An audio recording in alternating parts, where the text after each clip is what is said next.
What do you think of Kamala Harris? I think she is a politician. Yeah. And she's interested in the accumulation of power and control. Do you think she believes in anything? I think she believes in government, like most Marxists. Yes. This is going to be a great test of the power of the media to take someone who formerly was universally disliked and transform them into a godlike figure. And they will use everything that they have to try to do that. The question is, are the American people smart enough to see through it? And I actually think the American people are smarter than anybody gives them credit for. And I don't think that they are going to be willing to sacrifice what we have in this country, which is what everybody else wants, even though they try to denigrate our country, say we're systemically racist, we're unfair to people. If we were all that bad, why are all these people trying to get in here? And why aren't people trying to get out of here? So we know that we have something that's very good. And I think the American people realize that, and they're not willing to give that up and trade that for something inferior. Were you surprised?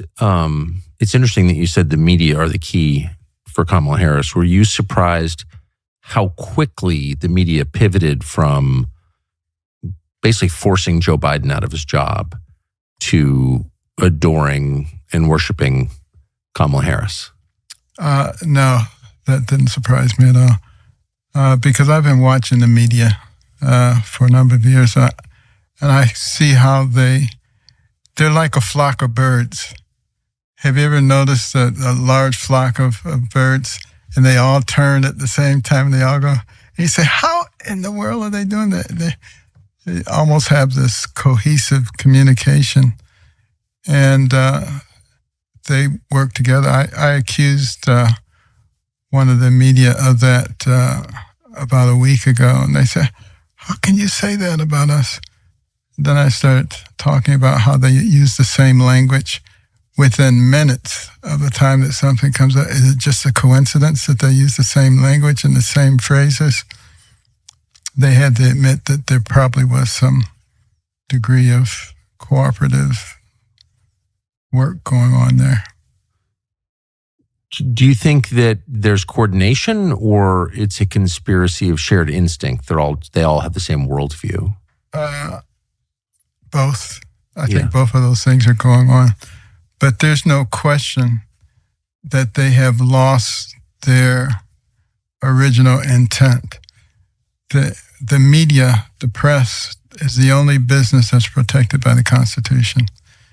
And there was a reason for that. It's because they were supposed to disseminate unbiased information to the people so that the people could determine what their will was, because the country was supposed to be run on the will of the people.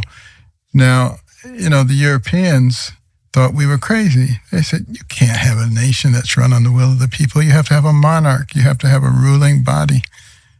But we have demonstrated for a very long time that we can run on the will of the people, but that is being distorted significantly because the press has, instead of deciding to disseminate unbiased information, they have decided to put their thumb on the scale and to push a certain agenda, which when you think about it, makes little sense, because the agenda that they're pushing is more of a socialist, Marxist agenda.